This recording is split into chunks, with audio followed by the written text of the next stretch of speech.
I'm David Kidder, co-founder and CEO of Bionic and the author of New to Big. Today, we're going to talk about growth mindset and systems that allow you to disrupt yourself before someone does it. Stay tuned. Congratulations! You are tuned into Dov Baron's Leadership and Loyalty Show, the #1 podcast for Fortune 500 executives and those who are dedicated to creating a quantum leap in leadership. Your host, Dov Baron. He's an executive mentor to leaders like you, a contributing writer for Entrepreneur Magazine, CEO World, and he's been featured on CNN, Fox, CBS, and many other notable sites. Dov Baron is an international business speaker who was named by Inc. magazine as one of the top 100 leadership speakers to hire. Now, over to Dov Baron. Welcome, dear friends, fans, and fellow aficionados of Leadership Excellence. Thank you for joining us on this episode of Leadership and Loyalty Tips for Executives. Let me ask you, what do you need to do to up-level your leadership? Are you focused on going from big to bigger? If you are, have you considered that you might be focusing on the wrong thing? We've all heard, or maybe even read, Marshall Goldsmith's book, which was What Got You Here Won't Get You There. But what does that mean in a post-pandemic bear market economy? Well, stay tuned because that's where we're going today. I'm your host, Dov Baron, and I'm here to assist you tapping into the one thing in your business that changes everything by transforming meaning into action. To find out how you can find out more about me and what it is that I do as an executive advisor for yourself or your organization, go to dovbaron.com. That's DOVBARON.com. I want to remind you that this episode of Leadership and Loyalty is brought to you in part by our other podcast, which is Curiosity Bites. Curiosity Bites is the answer to the question, how do we bring people together who completely disagree? This is exactly what your heart, your mind, and your soul have been craving. It's your chance to sit in on some real and often intense conversations with some of the world's most interesting people. We're talking about neuroscientists, astronauts, philosophers, holy people, quantum physicists, skeptics, entrepreneurs, Grammy award-winning entertainers, and some folks who you might completely disagree with, who when you listen, you'll find are truly fascinating. Simply go to dovbaron.com. That's DOVBARON.com and find out how you can sign up for and sink your teeth into the delicious Curiosity Bites. You can also find both of our podcasts, of course, on the Apple Podcast platform, on Spotify, iHeartRadio, Google, wherever it is that you tune into podcasts. And we always need your help in staying relevant. So please, do us a favor, get over there, tune into them, rate, review, and subscribe to the show and share it with everybody you know. If you are a regular listener, big thank you to you for making us the #1 podcast globally for Fortune 500 listeners. We're honored and grateful to be cited by Inc.com as the #1 podcast to make you a better leader. You can also listen to us on Alexa or Google Home by simply saying, play Dov Baron podcast. Again, thank you for sharing the show with everybody you know. All right, let's strip it down and dive right in. Every day, I have the distinct honor of speaking with some of the top leaders in the world. And as much as you might like to think that they have their poo in a pile, trust me, everyone agrees that the only thing that we're certain about is the level of uncertainty. Everybody's experiencing that. Everyone in leadership is trying to look around the corner at what to do next. So let me ask you, how do you really know what it is that you need to know in order to move forward? Have you considered that what you need might be the very opposite of what you've believed you needed? Maybe what you need is to apply a brand new and maybe even an anti-management model to your learning. But how could you do that in the quickest possible way? Well, that's exactly where we're going with our guest today, who is David Kidder. David Kidder is an experienced entrepreneur, an advisor to Fortune 500 leaders, best-selling author of many books. He's an active angel investor with over 40 investments. David Kidder has dedicated his life and his work to ignite growth in the lives of the people and organization that he helps. He helps identify their proprietary gifts and solve the greatest challenges of our time. He started as the co-founder and CEO of Clickable and co-founder of Smart Ray Network. In 2013, he co-founded the Bionic startup, which is where he's coming to coming to us from today, to spark the growth revolution of large enterprises, and has spent the last decade speaking throughout the world on the topic of growth mindsets, innovation, and transformation, revealing his revolutionary playbook for installing permanent growth capability inside of companies, the growth operating system. He is the creator and co-founder and co-author of the New York Times best-selling series, The Intellectual Devotional and the Startup Playbook. He's the author of a brand new book called New Too Big: How Companies Can Create Like Entrepreneurs, Invest Like VCs, and Install a Permanent Operating System of Growth. Ladies and gentlemen, please put your hands together and help me welcome David Kidder! Well, that's got to be the most epic introduction I've literally ever received. So very, it's embarrassing, but very kind of you. And love your energy. And I loved our prep call too. So this totally in concert with how much fun we had getting ready for this. So thank you. For that. Very really kind of you. Forward to it. Yeah. Yeah. It's going to be great. So I always want to start off with this question because I think it's so relevant, particularly in these times where everybody's an expert. Who is somebody who maybe we don't know, maybe wouldn't even consider, who's been a major influence on you and on your leadership? I would say my late uncle, Roger Franceki. He was a clinical psychologist, but sat as a board coach and advisor to some of the, at the time, some of the biggest CEOs in the world at News Corp or Turner. Yeah, he really had a massive influence in my life. And when he sold this company, when he was about 70, he passed away from brain cancer, sadly. But he gave a piece of advice, which was literally about a couple of days before he passed away. He said, don't focus on who you are to the world, focus on who you're becoming. And it really was a huge, just transformational idea that whenever you get to the top, you realize there's nothing there. And it's all about the journey of who you're becoming. And it really changed my life. And Bionic is a reflection of that. Our purpose that I wrote was to ignite growth revolutions, which you just said, right? Mm-hmm. But it's really not about money, and it's not about the startups that we build, the disruption we solve for. It's really the interior life of the leader. It all begins there. That's where the permission for growth begins. And honestly, the companies are always a direct reflection of the leader at the end. And that's what we focus on. So right there, that's a really important point because, when I ask that question about somebody who has had influence, I'm always looking for, well, what does that mean in the context of leadership today? And you just said it, and I know it's where there's a great crossover between the two of us from our previous conversation, is that we both believe that business or companies are a reflection of the leader.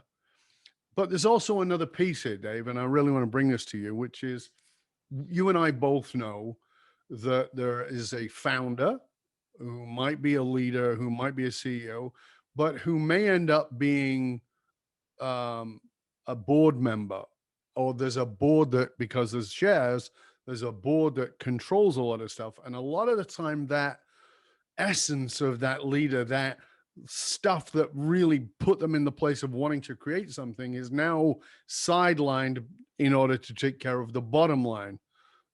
What's your experience with that in the context of these leaders who are visionary, who do want to make a massive difference, who are in some way sidelined by that board-driven agenda?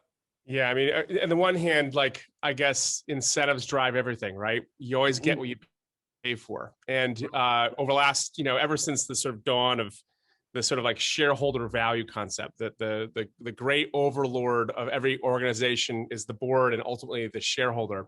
And that is proven to be true in some instances, but on the larger, over the long term, ultimately the customer is the key voice at the table, and ultimately will cast a vote indirectly. And so if you lose sight of how a company grows, not always the bottom line, that's a contributor, but really about growth, the top line. Top line is really the signal of, are we solving the needs of the world successfully? And so one of the key mindset shifts that we try to drive is to shift from we call it TAM to TAP, right? A total addressable marketplace view of the world, which is share driven and revenue driven, which is very important. I'm not going to, no conflict there, to reframe around the total addressable problem and need.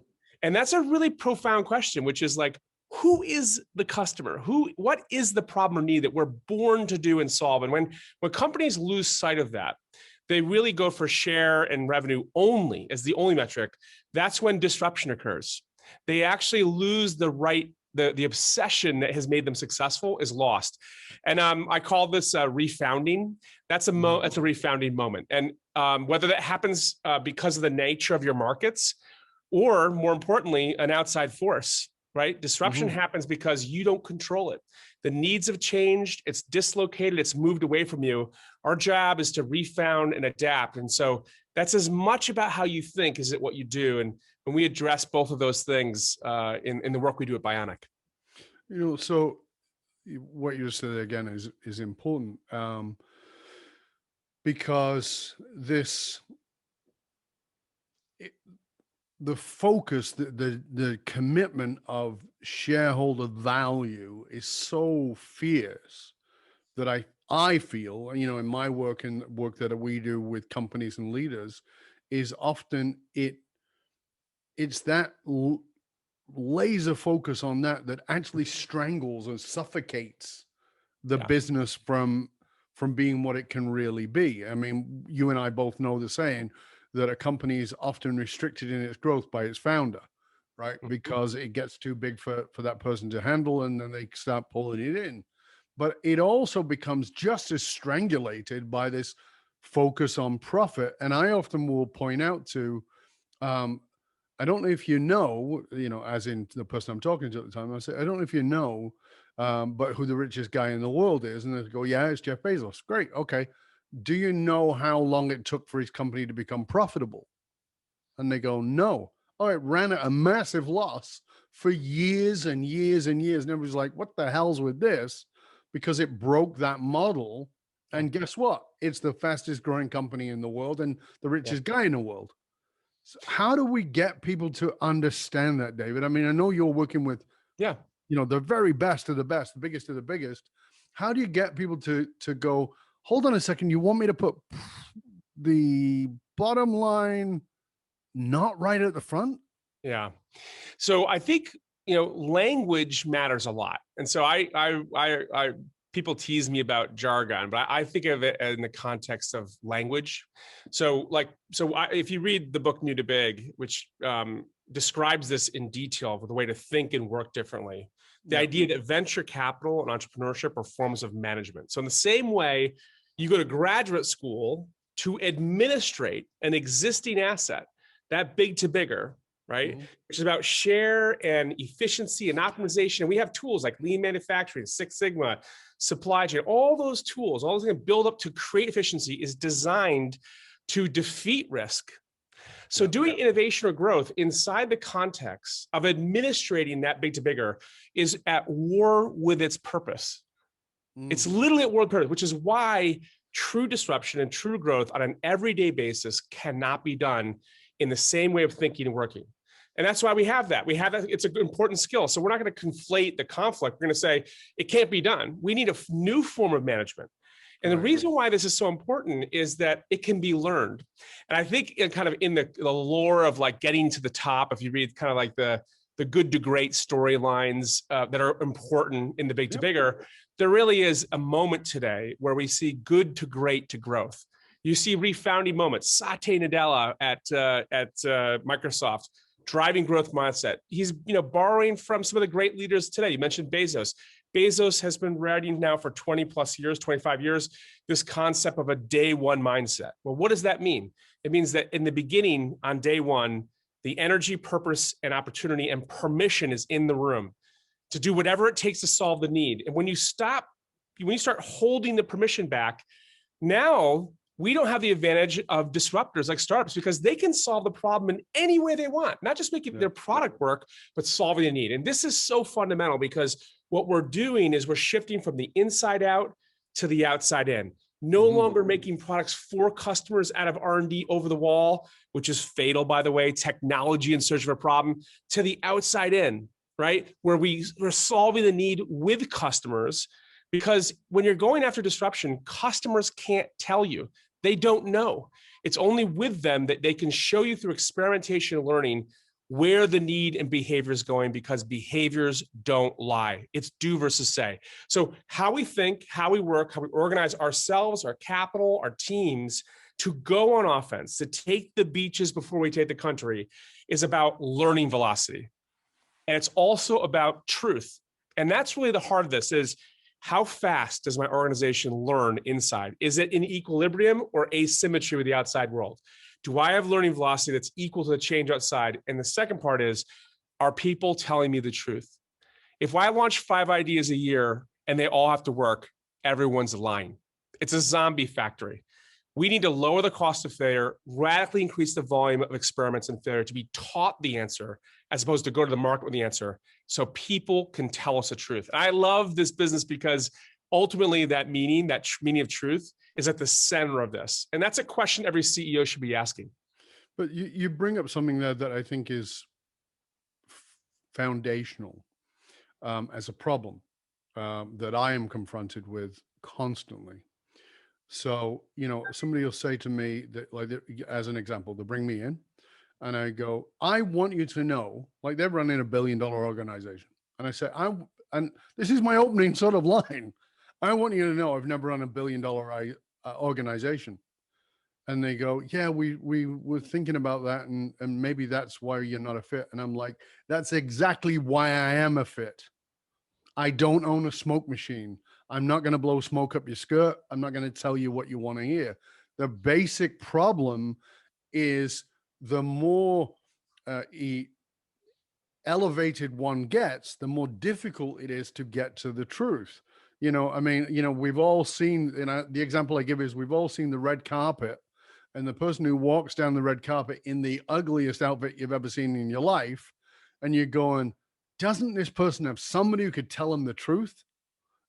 that looks terrible. No. And it's like all these, like, the more we live in an ego driven world, and everybody's feeding into the ego. So it's difficult to get to the truth. And, the best shows on TV had 4 fantastic seasons, and the 5th or 6th season sucked the big potato because there's so much ego in the room. Mm-hmm. How do you guide leaders around trying to dismantle that? Because even though, we've had this open door policy, come in and talk to me, I always think, no, there's a force field there, mate. You can take the door for the hinges. There's a force field there. Nobody's coming in to tell you the truth.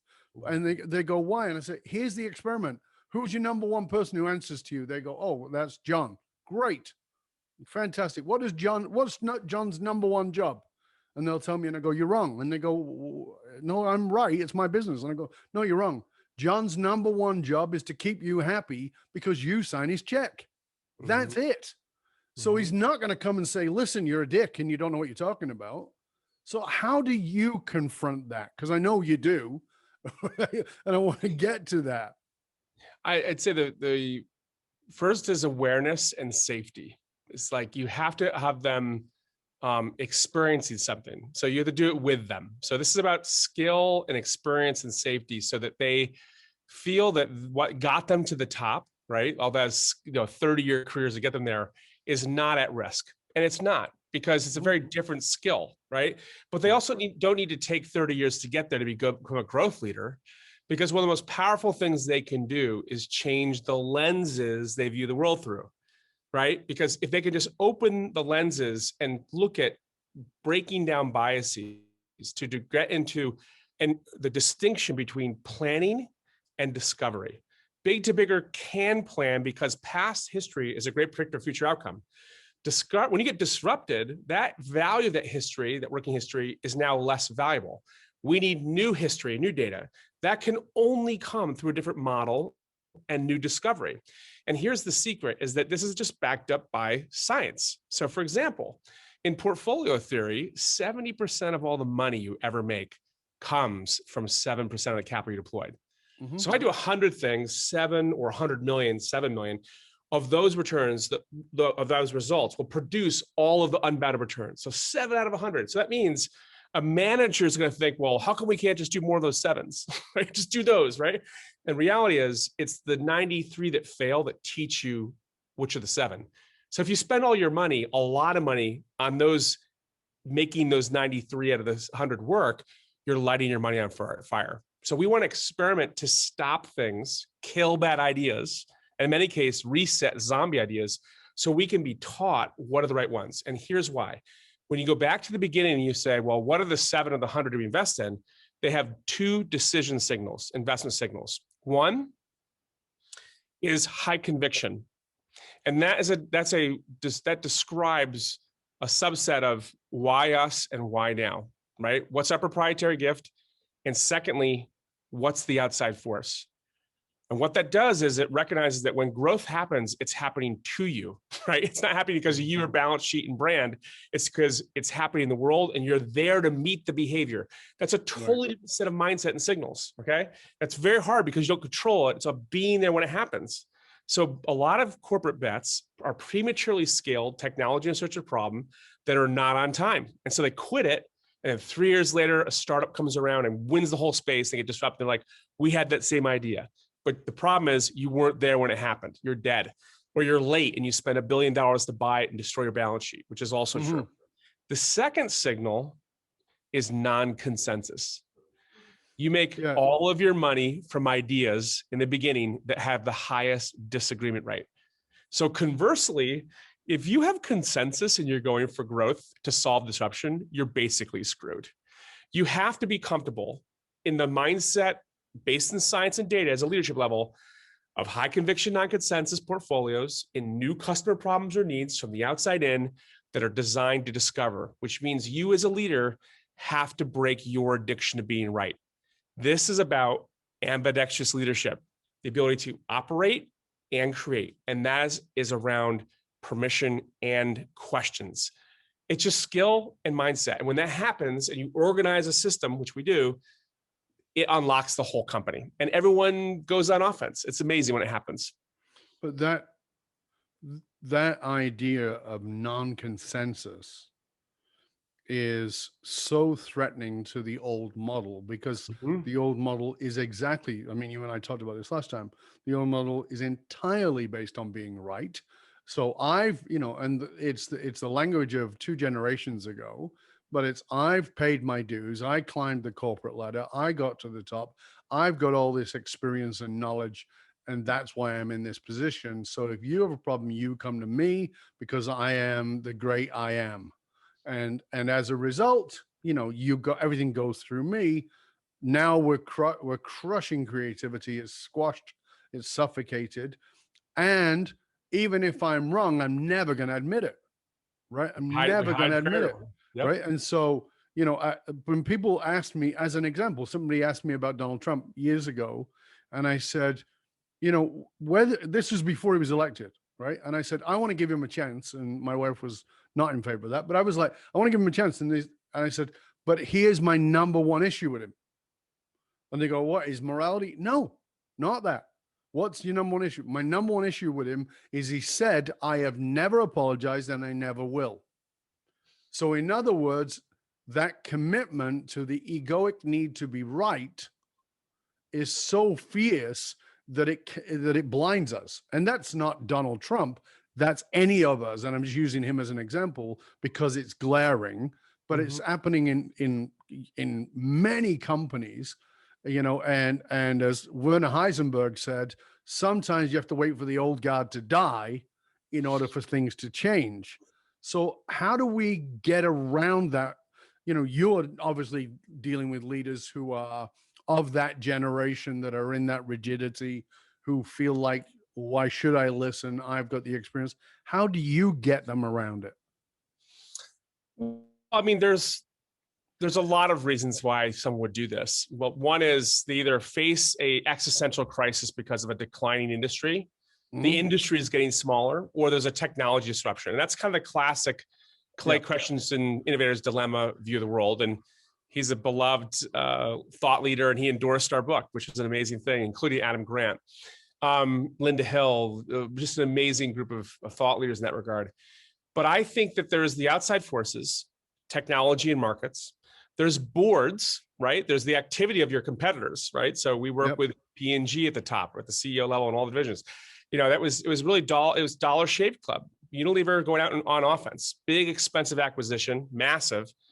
And then we're realizing, like, wow, this is real. This direct to consumer thing is real. So they brought us in, and we've been working now 5-6 years. There's a great case study with one of our executive sponsors about how to disrupt from within, that talks about the journey of Kathy Fish and David Taylor, Mark Pritchard, and John Mueller, the leadership team there, about creating not just the ideas, because it's really not an ideas problem, right? Most of our partners don't have ideas, talent, or money problems. No. It's the system. They got to build a new system that's not in war with itself. So that means that we got to be able to set up growth boards that can invest through these mindsets and different metrics. You have to be able to take your strategy that you probably bought from a really expensive consulting firm and make it portfolios. That's called Discover. We got to build special forces for growth. We got to build Navy SEALs who know how to do experiments that are born to die in 90 days and the permission around it. And then we got to learn how to invest to grow something from a zygote to the ugly teenage years, seed ABC rounds. Each one of those rounds is a different set of questions, but more importantly, different measurement. We go from signals to indicators, then to metrics. And along the way, we're going to find the God metric that scales the whole business. But if we don't have the permission to learn, we'll never know what to look for, because it's not money. It's not economic. It's a behavior. Lastly, the fifth piece of this is that we got to go fast. The only way to go fast is to do less work. So we got to get the functions, compliance, regulatory, marketing, et cetera, to get the best entrepreneurs and give them tools to say, we're going to launch something that's born to die in 90 days, born to die in 1 year. We don't need to spend millions of dollars to protect ourselves from a liability that doesn't matter. We're here to learn. So once that becomes systematic, which you can read about this in New to Big as a model, you're kind of at 1.0, which where you need to get is where we are today is 7.0 after doing this for 8 years with our partners, as fast as possible. Take the pieces you have and level them up. And I'll say this last thing, which is I have, over the last bunch of years since starting, rarely used the word innovation or transformation. And the reason why is because there's so much brain damage around those ideas, and mostly they're toys. Yeah, we're not talking about these things. It's about urgency. It's about growth. It's about how the company thinks and its systems, so that the CEO can drive a change into the bones of the company. Not just an initiative that burns off in 2 years and we launch 100 things that never die and we're lied to, but a machine that brings commercial truth to kill bad ideas, to grow the ones that are solving the needs as the needs change. This is transformational. It's like launching the anti-Six Sigma of our generation. But more importantly, it's the refounding of these companies, which they need to do. This is the moment where this has happened. And that's the gift of the pandemic. Tremendous downside, but there is a moment and permission that can change from the top. Well, I definitely believe that over time, as we look back, we will see the pandemic time as the most innovative time in the last 50 years. I mean, it's 100% agree. Explode things. But let's just sort of come back to this idea of giving people talk about, you got to give your people permission to fail. It's become like innovation. I was like, oh my God, I'm so sick of these words that don't mean anything, right? Nope. So let's just sort of scale that back a bit. We're not talking about P&G. We're talking about a company that doesn't have that much money to start these projects and let 93% of them die. They're in a bit of a panic about this idea because everybody's been, I don't care how big or small your business is, everybody's been disrupted. One of my friends, his business has been disrupted to the degree that it's grown by 500%. Two of my friends, their business has been disrupted to such a degree that one of them is on the brink of bankruptcy and the other one has picked up a hammer and started doing handyman work. Mm-hmm. Like he's actually had to walk away from his business. So disruption is I have a lot of empathy for those moments. Absolutely. It's not about working hard or being smart. These outside forces are tsunamis, and there's very little you can do sometimes. Right. So when we look at it and say, okay, so launching 100 things, obviously not 100 literally, but a bunch of things, and understanding that, we're launching it to die. How do you decide what the test phase is? How do you decide how much to put into it? I'm thinking about people who are really in that disruption swamp that they're in right now. The tsunami washed over them, called the pandemic. I mean, I think it's important. The first thing to do in those moments is not to develop a mindset or adopt a mindset that doesn't operate from a place of fear. You have to approach this with a mindset of abundance and non-zero outcomes. Because non-zero outcomes is where the need is going. Zero sums mean win, lose, compete harder. Yep. But what disruption really is that the needs of your customer, and you could use customer in any context you want. It could be your supply chain, could be your distributor, could be hopefully the end customer, but it doesn't even matter. The point is someone pays you for either a product or service or a solution. That's it. What is the need? Disruption is the need has changed. Their needs have changed, which means their behaviors has changed. They're no longer buying it in the store, they're buying it online. They're no longer buying it once, they're buying it as a subscription. They're no longer buying, plain mustard. They want 10 different types of mustard because they're cooking 10 times a week. They're no longer buying, the data set, the one data set you have, they're buying horizontal data sets. I don't care what it is. But the point is that if your customer doesn't know that their behavior changed and you don't know, the only way to discover that is through experimentation. And so when I say launch 100 things, like that 100 things could all die in 90 days. Like they could be just experiments. It's almost like you're producing an MRI around where did the behavior go? Where is it going? Where's the need? I'm leaving one marketplace, but I'm opening up a massive new one. So if you're constrained on, oh my God, Jane or Joe has a $1 million budget or $10,000 budget here, and I need to get 9 of those 10, you've missed the point. So I think, again, these are about permission, mindset, et cetera, but you can only do that from the outside in with the customers. So we have to be not selling them for them. We need to be discovering with them. Right. So these are very subtle things. So experimentation, you've probably read Lean Startup or otherwise, is really the science of experimentation that's based in the need or problem. And it's not just the thing you make. It's in many cases, it's a model innovation. That's very often, and God forbid you get paid differently, one of the hardest things for companies to do. So I guess, the idea of launching 100 things could be scary for a small business, but sure. When you start breaking it down, I'll close with this and hand the ball back, is that, in March of last year, and this is a super cheap experiment to do with your leadership team. So here's an idea is, go to your whiteboard, get a little offsite, half day, one day, get your team and write 12, 31, 21 on the whiteboard. And then take your company name, Bionic in this case, or Acme, and say, why did Bionic fail? And what we're about to do is a pre-mortem. And a pre-mortem is a look back. And we're going to break this down and force rank the 4 or 5 reasons why we won't exist in a year, or our business goes away, or have it. And when you start breaking those things down, not 100 things, the 4 or 5, you start realizing this is about learning and permission. And you start assigning teams to de-risk these things so that you're healthy and thriving. They really are about setting down old truths and de-risking by picking up new truths, not protection, but going on offense to solve the critical needs. It's a great sort of way to begin, and then bring that to the customer problems that come out of it and rediscover yourself. So just a little teaser about how to begin the reflection part of the journey. But very often the where to start questions begin in that idea, and then everything's on the table. What we make, how we sell it, how we scale it, it's got to be in the room of permission. That's a great icebreaker to do it. Yeah, I love that one. I've got a similar exercise that I got from watching Bezos, and he talked about in a presentation, and he said, "We're going to fail," and that was like that was a pause, and he goes, "We're going to fail. We're going to go bankrupt." Pause. We don't know when. Might be tomorrow. Yes. Might be 50 years from now.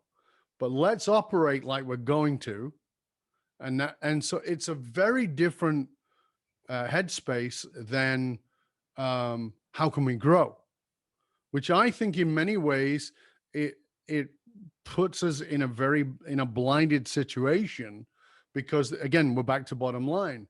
Now, a lot of what you're doing in this anti-management, and a lot of the, looking at the biases and all these things that we talked about when you and I chatted, is certainly very different than the traditional education around here's how to lead and here's what to focus on. What experience gave you that different or bigger view of the world than the one you had lived in previously? Because something must have catalyzed that for you. Yeah.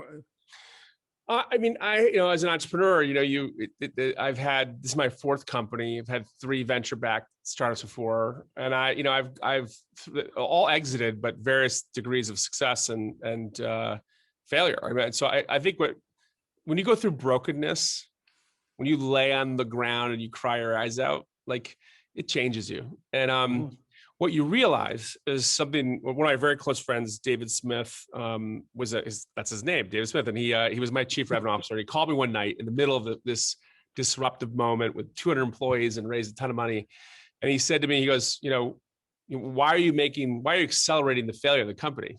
And I was like, what? And he's like, you're working so hard to not fail, as opposed to let the company become what it's supposed to become. Because this is really about you and your vision and what it has to be. And there's only one voice in the room. And I wasn't learning. And he said, the only way it's going to work is because you're going to give this over. And I was like, give it over to whom? He's like, well, to God, to the universe, to your team, to literally help you. And I was like, well, what does that mean? He goes, it's because you released it, because it's not about you. And literally, my next response was like, well, how do you know if you did it? He goes, when you accept all the outcomes. And I literally said it this exact where I said, you mean like a failure? And he's like, yes, the cover of Business Insider. And in that moment, I realized, like, I just accepted it. And I literally just broke.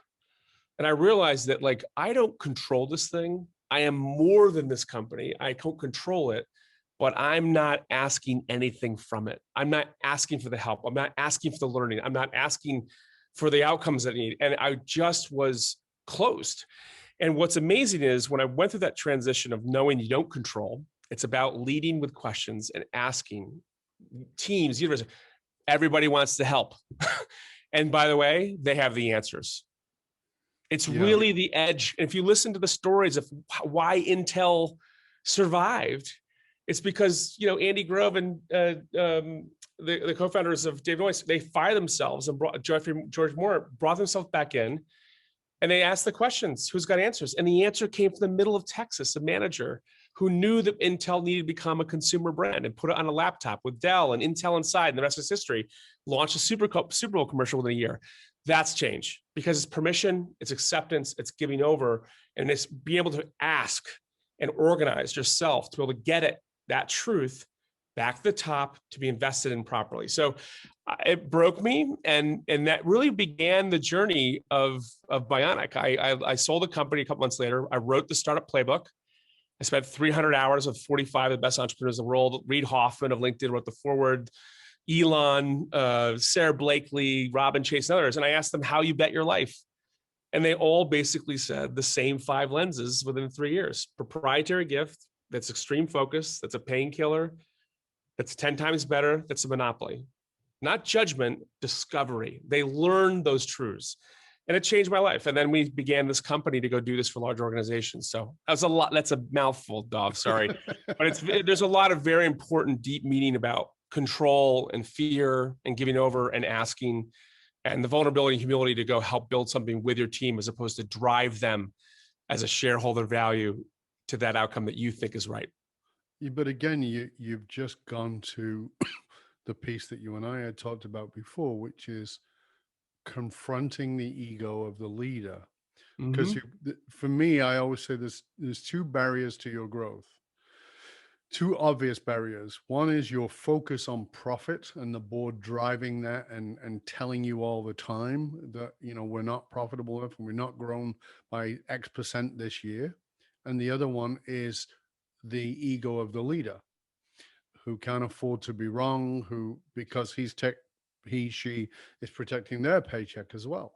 And those two things are death. And I always say, think about that as music, think of that as art. If it always came in that box and looked that way, you'd like, oh, I've already got that. Why would I bother? Right. But, and it's this old formula of, if it isn't broken, don't fix it.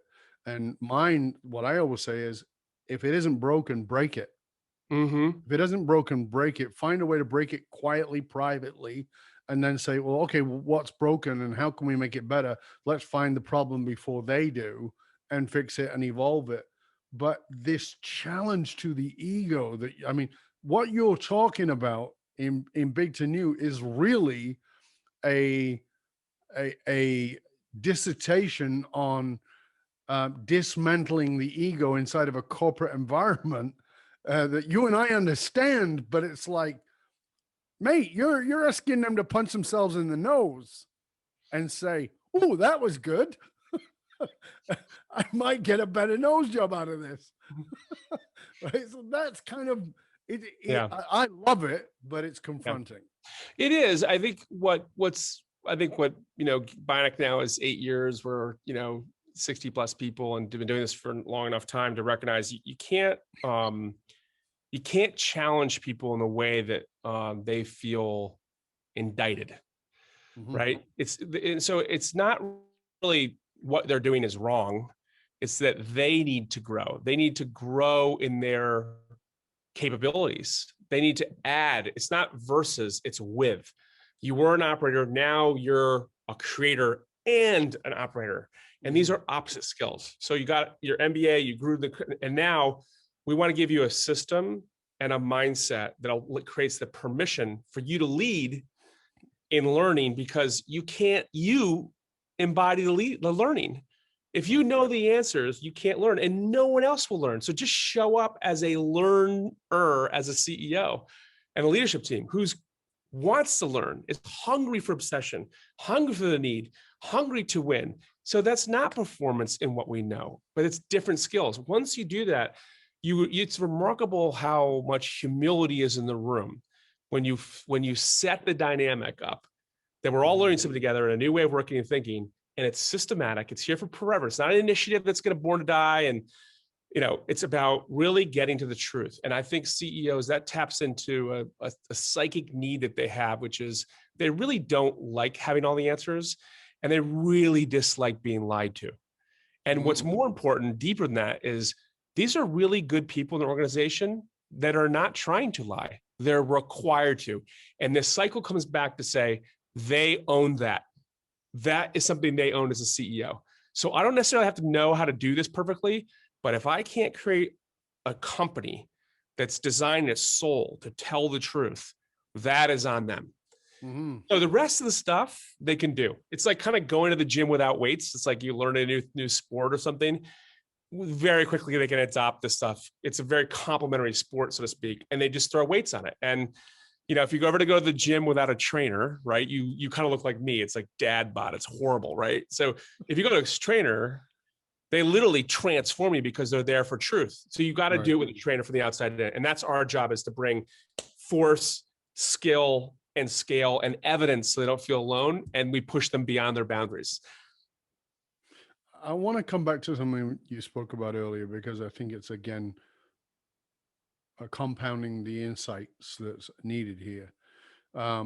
You and I talked about how one of the things that I do in the work that I do, or we do in my company, is talking about how to breach the bias. You speak about the mathematical role of bias. I want people to grasp that. Can you walk us through a little bit of understanding on that? Well, I mean, there's a great piece in HBR called "Make Better Decisions." I think it was like 2012. I can't remember the exact David, but it identified like 20 different biases: sunk cost bias, control bias, abandoned bias, all these things around like really investing as a leader. Like you're really investing in people and resources to produce an outcome. Like they got to be like really good investors in a way. So if you're If you're an investor who can only invest in annuities or, really conservative investments, you'll never get growth. You got to be a great growth investor, growth people, growth programs, growth, that is a very different skill. But when you back up and you look am I just trying to get a coupon, or am I trying to get an Amazon stock? The mindset you're looking for is radically different. And so those decisions you make, the science you're using, is really about breaking your bias. So that example I use, which is simple but powerful, that 7 to 70 rule, that means that say Andreessen Horowitz, Ben Horowitz and Mark over there, Ben's our last book. Ben Horowitz has written the 2 greatest startup books of all time. If you've not read them, What You Do Is Who You Are and The Hardest Thing About the Hardest Things. Phenomenal. They're my Bibles in a way. He always talks about, when they're in the room as a growth board, as a management board, when they all love the idea, they talk themselves out of investing because there's too much bias in the room. They know too much. And if they know too much, that means the marketplace knows everything. So when you start thinking and working this way, it's really about stopping bias and new learning, as if it was new oxygen. Oh, I know that oxygen. I need new oxygen. That is an incredibly powerful idea in challenging each other, because you're doing it together. You're not across the table, you're with each other trying to solve these needs. That's an amazing aligning, both in mindset, activity, metrics, et cetera. And it's all really decision science. And we've organized a model to do that regularly. One of the things we got onto, you and I, at the end of our last conversation, where we talked about the morality of business, and as disruption comes into disruption is always there, but it's coming at high speed now, and bigger. There also becomes a morality around how we lead, and what is the purpose of capitalism? What is the purpose of leadership? Do you see this mindset that you're putting forward, this dismantling and this anti-management, and really anti-bias? Do you see that as having an impact on what we see as the moral implications of profit, or is it separate for you? Yeah, in the second chapter of New to Big, Christine and I wrote a couple pieces just around the idea of moving from shareholder to stakeholder about 2 years before the Business Roundtable started talking about this at scale. And I think what we're experiencing is, a multiple decade dislocation of society and economics and markets that's growing at an exponential speed. And that starts with the accumulation of capital and how we pay people and reward them, for sure. It happens with just on a compounding interest basis, those rewards going to fewer people with more advantages, et cetera. So there's the knock-on effect of this is that while we have been operating in a perfectly legal mindset, I'm not suggesting people are doing things that are amoral. So let's just table in its way the morality of how we got here. Right. With a big caveat, candidly, but let's just stable because I don't want people to feel threatened by that, because that's really not, we're not saying you're right or wrong, but you may be morally perfectly legal in your right to do a large corpus of decision making that has an amoral impact in the world. So if you can't look at the entire narrative, the entire knock-on effect of the decisions you're making for the environment, for people, for your teams, in a continuum of my customer, my state, my employees, my community, and then the shareholders. If I'm not a healthy company, I can't care for my employees, and we can't care for the customer, we can't care for the community, and then the reward should flow. We are 50 years into the opposite model. So I don't want to go to war with the idea that these are good or bad things. It more to back up and say, I'm responsible for all of my impact, all of the impact of the things I affect. And I think when you take on a larger moral corpus of those responsibilities, and we all do that together, then you can build better outcomes. And yeah, you may lose a penny a share or whatever, but we also need to change the way markets it. Larry Fink at BlackRock is really pushing for many, many years, both incentive and design, to say, I'm not just buying the quarter, I'm buying the future with you. And I think that that is finally getting to a place where we're taking on inequality, sustainability, not because there's some liberal idea, but because if we don't, we're not going to live. We don't live in one country. We don't live in one continent. Like there's 6 countries in the US, all with various different means. Same thing with Canada.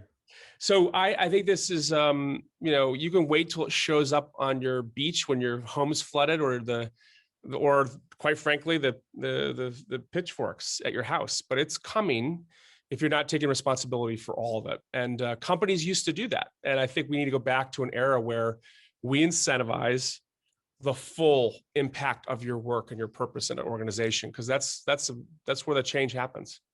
Well, and one of the things that I like to put forward is that I think it's important for us to consider that as a founder or as a CEO, and I deal with a lot of businesses that are multi-generational family businesses. And I say, your business is a family. And so when you think about your business, whether it's multi-generational or not, the idea of a business is you think about it in a sort of isolated way. And that's nice, because you might think about your kids in an isolated way. But you also want your kids to grow up and be decent human beings and go out and do decent things in the world. And you maybe hadn't stopped and considered that how you're being with your kid will impact how they are with their kids and their grandkids and their friends and their relationships, etc. And it's a way to bring it back to people who are saying, this isn't about being right or being wrong. This is about understanding that there is a social, there is a moral, there is even a spiritual impact in the world that you can ignore for a period. You can say, okay, well, we're just going to do the best we can with what we know. The question is, and it really comes back to what you're saying, because people, as somebody who was a psychologist for years, people come and say, well, I know my mom did the best she could with what she knew. And I go, did your mom know of therapists? Yes. Did she have the money to go to therapists? Yes. Did she go? No. Then your mom didn't do the best she could with what she knew. Yeah. Your mom chose to not know. And I find that a lot of businesses choose to not know.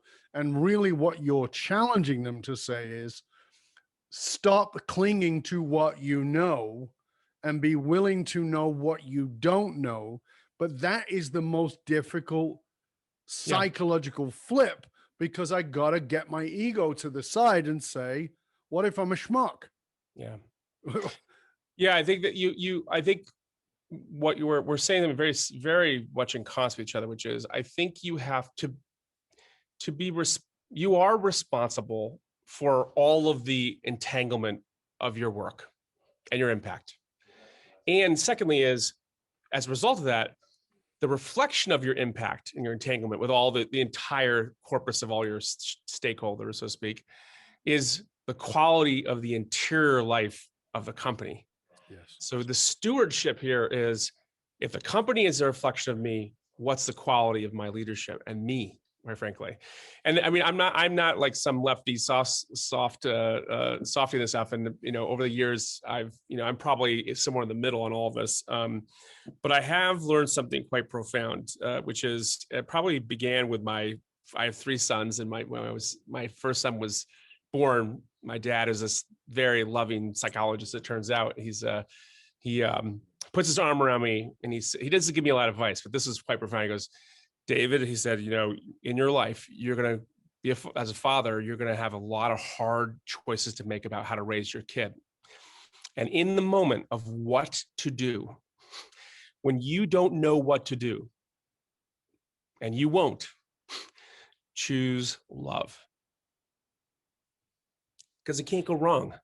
And I think in this moment, and it sounds soft, it's actually quite profound idea, which is, another way to say it is, if you're operating from a place of fear, of losing, playing to lose, losing your customer, losing your revenue, you can't win. And I have tons of statistics to support this. you have to come out and say is so open and so abundant and so non-zero that the psyche of the company creates the pressure because they know they're trusted, because they love the customer, and they love you, love it, that you can go after this with truth. And so while these are not soft things, they actually are just a reflection of what lens do we make decisions through? And that is underneath all of this. Yeah. And so it's very profound. Now, I do not lead with that in my conversation with CEOs. I don't even verbalize it ever, really, other than these kind of more intimate moments. But it's more about what's underneath the work. And I think that that's underneath the work. Yeah, I really appreciate you sharing that. Thank you. Because I think that if this is, again, part of my philosophy, it's not the truth. Okay. So it's just my philosophy. And my philosophy is that you birth a business out of your soul. And yeah, of course, it's initially out of needs and you want to make more and all that, but there's a soulful crying out there. There's something, deeply spiritual about it. And I believe, again, not the truth, I believe that if you so choose, your path to enlightenment is called business. Your path to enlightenment is called leadership.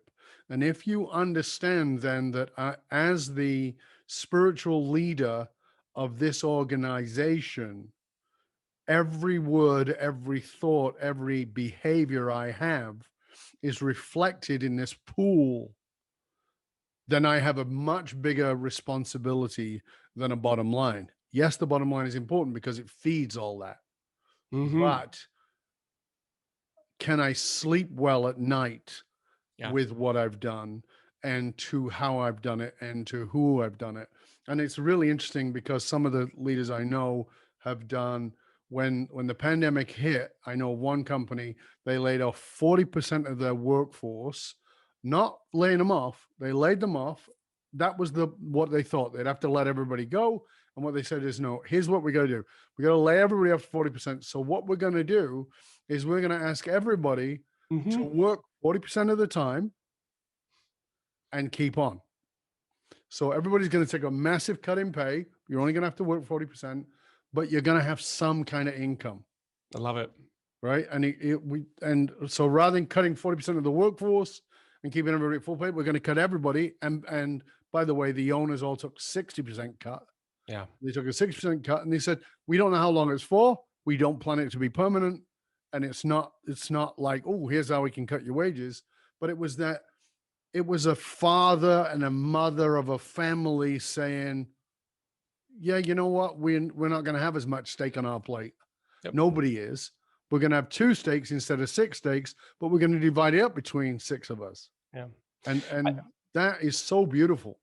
I read, this is not something, not an original idea. And I read it somewhere years ago, which is the most powerful word in business is together. And it's exactly what you're describing.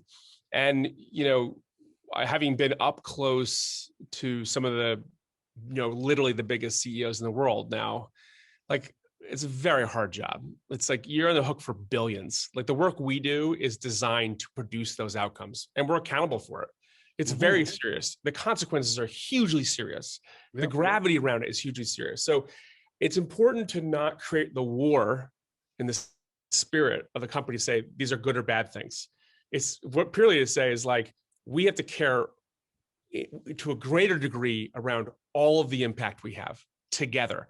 And I think when you start to realize, oh, we got to put energies into these things about the mindset, the systems, and the community, and their impact we have environmentally, sustainably, creatively, all these things, you have to value all of it more. And I think that is kind of what I'm trying to gather here, because they're really not in conflict with it.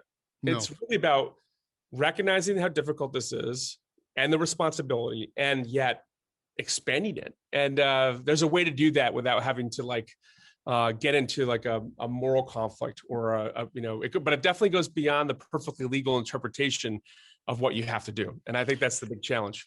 Yeah, that is. David, I have loved our conversation. Thank you so much. I know you're a busy lad. You got a lot going on and you're working with some big people and doing amazing things. And I really appreciate you taking the time to be with us. Before we go, I'd love for you to tell our audience where they can find out more about you, about Bionic, about the book, about all the wonderful resources that you have. Well, listen, I want to over communicate just how grateful I am to be here. You and I had one of my favorite like prep calls ever. It was awesome. And thank you. I love your work and your energy in that regard. Anybody can reach me. I'm at david@onbionic.com, onbionic.com, which is our website. You can they'll see the book there, but if you want to look at more of the stuff I do, it's at David S. Kidder, as in Steve, Kidder.com, name my father, davidskidder.com. So just reach me there and know that, like, change is hard. And, this is a very asymmetrical experience, this pandemic. This is really not a shared experience. It's happening to everyone, but the asymmetry is happening very differently. But everybody's going to have to go through this refounding moment, either small and large, company or individual, state or, quite frankly, town, city. But what a gift. I do this little 5-minute journal every day. This could have helped me this last year get through this. And the first thing I wrote every single day was, I'm grateful for the test. So be grateful for the test. It's hard, but some amazing things are going to come out of this. Just like you opened this podcast, it's going to be an extraordinary moment we'll look back on for the better. I agree. Again, thank you, David. I really appreciate it. Again, for you, dear listener, you can go to onbionic.com. That's onbionic.com. You can find out all about David there. Of course, we will post David's social media links, of course, in the show notes, as well as everything else. We're really grateful to our guest today. And for you, dear listener, remember that you can hang out with other conscious leaders. You can chat about this episode or any past episodes by going into our Facebook or LinkedIn groups. Just look for the Leadership and Loyalty podcast. And of course, wherever you tune into podcasts, we really appreciate it if you rate, review, and subscribe to the show and share it with everybody you know.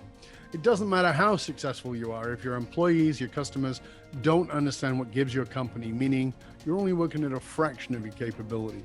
To find out how you can hire me, Dov Baron, as a speaker or leadership consultant and strategist or advisor for yourself or your organization, you can go to dovbaron.com, DOVBARON.com, because unified meaning, or as we call it, finding your dragonfire, is the one single monolithic difference between mediocrity and greatness in both individuals and companies. I want to thank you for sharing the show with everybody you know. Till next time, stay curious, my friend. Stay curious about what it is that you need to be willing to learn. Be curious about how you can learn from those who are around you, below you, above you, and understand that this disruption, it's never going to end. And it might be the greatest thing that's ever happened for turning your business on its head, on its ear, and making you look at it from a way of understanding of the impact you can have in the world. I'm Dov Baron. I'm here to assist you tapping into your dragonfire to reach that next level of clarity, focus, purpose, and profit in your business, your life, and your leadership impact. And I am out.